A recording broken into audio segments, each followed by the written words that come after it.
apalagi Pak Jokowi ini kan bukan orang sembarang. Maksud saya pejabat publik tertinggi. Ternyata titiknya hilang. Yang ada kan gitu Pak. Jadi kalau ini didiamkan, terus publik dipaksa tidak gaduh dan percaya begitu saja, negara apalagi disuruh diam.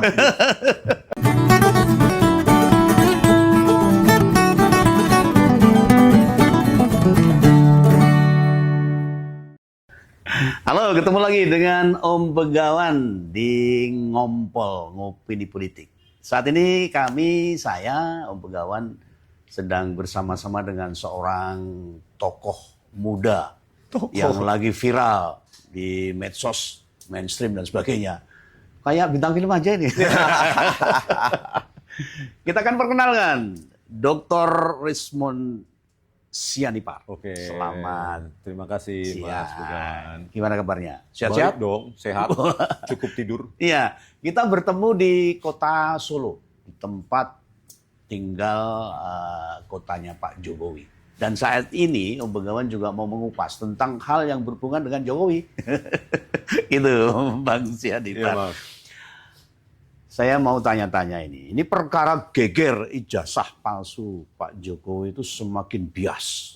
Korbannya semakin banyak. Bahkan dari pihak kepolisian juga tidak tegas. Bahkan ada aura ketidakjujuran sehingga masalah ini semakin tidak jelas arahnya. Padahal masalah ini kan sangat sepele sekali. Nah, saya mau balik ke belakang dulu. Sebenarnya masalah ijazah Jokowi ini kan bermula dari Gus Nur dan Bambang Tri yang saat itu sekitar tahun 2019-2020 itu sudah mulai geger dan banyak dikupas di mass media dan sehingga Gus Nur dan Bambang Tri masuk ke penjara selama 4 tahun hanya masalah ingin tahu tentang ijazahnya Pak Jokowi. Iya. Beberapa tahun tidak ada kabarnya tentang ijazahnya Jokowi ini. Nah, tiba-tiba kemarin, beberapa bulan yang lalu, ada sebuah tokoh, bahkan secara akademisi, dokter. Ada Dokter Tifa, ada Dokter Roy Surya, dan yang terakhir, Dokter Rismond Sianipar. Tiba-tiba muncul untuk mempermasalahkan ijazah Pak Jokowi ini. Ini ceritanya gimana sih? Bang Rismond Sianipar tiba-tiba kok ngulik-ulik masalah ijazahnya Pak Jokowi. Mau cerita yang sejelasnya supaya masyarakat juga paham kan tahu. Latar belakangnya tidak ada. Murni impulsif, murni tanpa perencanaan, Mas. Jadi memang saya disclaimer dulu bahwa saya pernah baca Jokowi Undercover versi PDF. Tetapi saya sebagai pembaca dan sebagai peneliti yang suka dengan proof bahwa harus ada bukti, bahwa harus ada kajian, bahwa tulisannya Pak Bambang Tri, khususnya Jokowi Undercover 1 itu murni investigasi wawancara. Nah, saya bukan bidang saya di situ. Jadi saya menempatkan bukunya Pak Bambang Tri sebagai sebuah fiksi dulu. Oh, fiksi ya. Fiksi dulu. Saya 50% percaya, 50% tidak. Gitu. Kemudian tidak menginspirasi atau menginspirasi, saya belum yakin, tetapi ketika hal itu menjadi konsumsi publik, maka kita sebagai peneliti itu ingin menjawab pertanyaan-pertanyaan publik. Nah, mulailah saya meneliti tahun 2020 atau 2022 itu. Ada video di Fakultas Kehutanan UGM yang ditunjukkan Pak Dr. Sigit Sunarta, itu ijazahnya tapi fotokopi, ijazahnya katanya Pak Jokowi dan skripsinya. Nah, di situ saya download, terus saya cek video itu kan terdiri dari frame demi frame. Betul. Nah, terus saya periksa, ternyata yang menarik perhatian saya ketika diintipkan lembar pengesahan skripsi dari Pak Joko Widodo yang dipegang oleh Dr. Sigit Sunarta sebagai Dekan Fakultas Kehutanan UGM. Nah, di situ ingatan saya kembali ketika saya di UGM dulu, di Teknik Elektro UGM tahun 94. Ya, alumni UGM juga. Alumni UGM juga ya. Jadi saya melihat kakak angkatan saya yang angkatan 89, 88 yang sedang menyusun skripsi pun masih mesin ketik manual. Nah, di situ dan kami juga memakai hanya limited jumlah komputer yang sangat terbatas yang saat itu didominasi dengan IBM XT dan AT dan itu pun sudah hebat sekali ya, softwarenya masa itu. Operating sistemnya masih DOS, bahwa what you see is what you get. Apa yang tertampil ya itu yang tercetak dengan bergerigi gitu bentuk huruf. Nah, tahun 94 saja saya masih menyaksikan betapa teknologi hardware dan software itu masih sedang berevolusi ke keadaan sekarang yang sudah cenderung status quo. Bagaimana mungkin kalau tahun 94 saja versi cetak dari apa yang diproduksi dengan komputer itu masih kelihatan bergerigi, tepi-tepi huruf itu. Kok bisa teknologi yang jauh lebih canggih sudah ada di tahun 85. Nah, disitulah rasa keingintahuan saya. Akhirnya saya berangkat ke Fakultas Kehutanan UGM. Ke Yogyakarta. Tepatnya di perpustakaan Fakultas Kehutanan. Saya berharap saya salah. Saya berharap bahwa apa yang saya analisa adalah produk atau hasil dari pencahayaan misalnya distorsi pencahayaan. Itu harapan saya salah.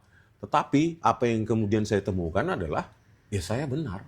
Saya pegang skripsi tersebut, saya raba juga, terus saya perhatikan dengan detail 5 menit aja dikasih petugas perpustakaan tersebut.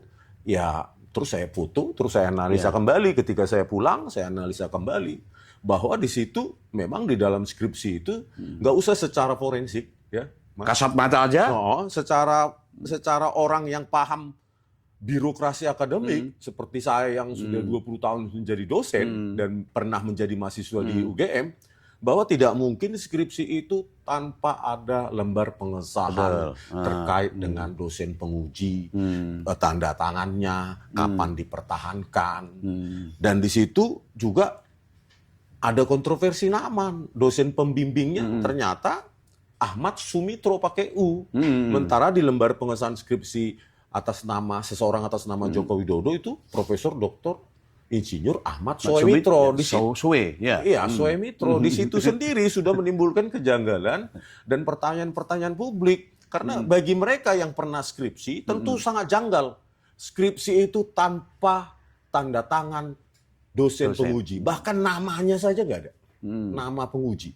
Di situ udah pertanyaan publik. Padahal itu ada di perpustakaan? Ada di perpustakaan. Dan ketika tanggal 15 April bertemu dengan wakil rektor, dua wakil rektor UGM, tanggal 15 April itu bersama Dr. Suryo dan Dr. Tifa, ya kita tanyakan juga, skripsi ini lembar pengesahan skripsi terkait dosen penguji ada nggak? Nggak ada. Dan mereka pun bingung begitu. Jadi kok nggak ada? Nah mungkin ya mereka nggak paham tidak terkait dengan itu dan tidak terkait dengan manipulasi atau reproduksi dokumen tersebut. Nah pada saat itu juga ada seseorang bernama Saminuddin Baruritowu yang hadir juga, yang mengatakan bahwa dia rekan alumninya Pak Jokowi. Itu menunjukkan ini loh skripsi kami dan ini dicetak di percetakan perdana. Kami nggak tahu begitu aja jadi secantik itu. Saya tanya, kok bisa secantik itu? Padahal Times New Roman juga nggak populer saat itu. Di era itu, di tahun 85 itu. Ya. Di era itu. Terus dia mengatakan, ya kami nggak tahu. Ya hasilnya ya cuma seperti itu, gitu. Terus ditunjukkan mereka juga skripsi-skripsi lain. Ini loh bahwa percetakan perdana ada pitanya itu, pita yang membatasi halaman itu, dan itu masih sangat cantik pita tersebut untuk ukuran 40 tahun. Nah, setelah itu ada seseorang yang mengirimi video untuk meyakinkan saya, video dari skripsi-skripsi lain, dan isinya memang sangat modern lembar pengesahan skripsinya. Pakai Times New Roman dan itu kosong. Tanpa tanda tangan pembimbing. Apalagi stempel. Penguji, apalagi stempel. Kosong, Pak. Bayangkan. Nggak mungkin UGM seceroboh itu dalam hal birokrasi atau ketelitian administrasi akademik. Itu nggak mungkin. Karena saya ngalami sendiri. Betapa salah titik saja profesor kita atau dosen kita. Nggak mau tanda tangan. Bukan, kita nggak ditunjukkan salahnya. Anda mahasiswa enggak? Di kos, sampai di kos baru kita cari apa yang salah. Nggak ditunjukin kesalahannya. Enggak tunjuk. Anda mahasiswa. Iya Pak. Ulangi. Kan gaya Jawa Pak ya. Padahal waktu itu sedemikian sulitnya ya untuk menyusun skripsi waktu itu. Sedemikian sulitnya untuk menyusun skripsi, minta tanda tangan pun Anda harus cermat. Iya, betul. Saya balik lagi ke kos, apa yang salah ini kok disuruh ulangi. Ternyata titiknya hilang. Profesor misalnya titik, doktor tanpa titik. Itu saja disuruh ulang. Apalagi tidak SU dengan SOE. Iya. Nama. Nah, disitulah kejanggalan-kejanggalan. Terus saya periksa juga dengan sopir saya bahwa ini rata tengah sempurna, topi-topinya sangat sempurna. Di situ menggunakan apa yang dinamakan string adjustment sehingga sempurna, Pak. Rata tengah tersebut, terus topi-topinya itu sudah menggunakan lengkungan dengan algoritma. Jadi inilah makanya sampai saat ini UGM pun tertutup. Itu yang sangat disayangkan. Kalau memang terbuka ya sebarkan kepada publik bahwa saat itu memang begitu. Rekonstruksi bersama percakapan perdana tersebut sampai sekarang juga tidak masih tertutup karena memang satu kita dapati sebuah skripsi lembar pengesahannya tahun 1985 atas nama Budi Darmito ternyata masih mesin ketik, mesin ketik Brother atau yang lainnya, dan di situ tidak ada watermark kuning, polos. Sementara punya Pak Joko Widodo sudah watermark terbaru gitu loh. UGM sebagai watermark itu warna kuning. Ada apa ya namanya tuh? Bagaimana Dirtipidum menjelaskan itu? Watermark kuning logo UGM itu sudah ada tahun 1985.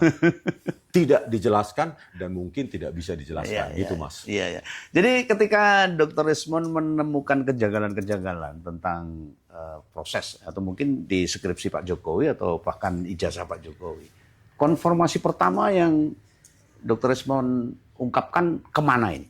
Ke publik atau ada salah satu lembaga yang enggak, langsung ke publik. Karena menurut saya sebagai peneliti apalagi Pak Jokowi ini kan bukan orang sembarang.